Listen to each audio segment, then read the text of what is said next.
Welcome DP Sogong aboard. Your learning journey starts now. Ever felt like you've cracked a math problem, but then someone says, hold on, prove it? That gap between having an idea and having a proof is where the real action is.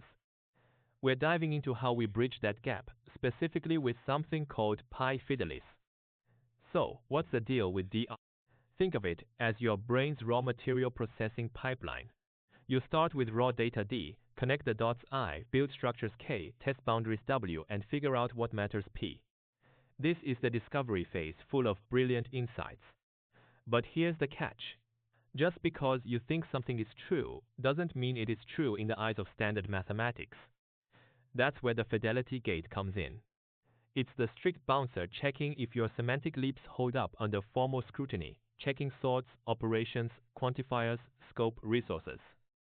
Only if you pass this gate can you enter the truth realm, where typed formulas become verifiable certificates checked by a trusted kernel. No cutting corners. Now, how do we actually build that bridge? It's not just wishful thinking. We need a precise structure, a signature bridge.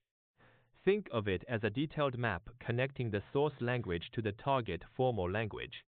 This bridge B has components: mapping sorts BS, functions BA, predicates BR, transforming models FB, and crucially, defining policies for quantifiers QB, scope B, and resources resource B.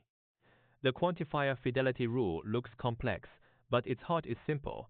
If you quantify over something in the source, you must quantify over the exact corresponding image in the target. No sneaky shifts allowed. Same goes for scope and resources. You can't just say most or sometimes and expect it to mean all or always. Every step needs to be faithfully reflected.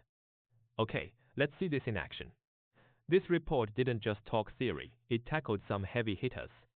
Look at the status matrix. The Fidelity compilation framework itself, completed for the declared fragment, strong goldback? We've got finite verification up to 1 million, but the global open part remains.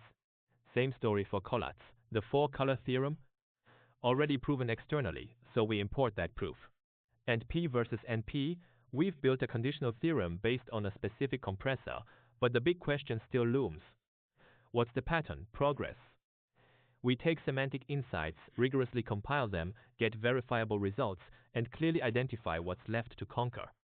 It's about honest assessment, not false claims. So why should you care? Because understanding isn't proof. Just because you have a brilliant semantic closure, a deep insight, doesn't automatically make it a theorem in standard math. There's a critical distinction between discovery authority and truth authorization. This work pushes for that institutional separation.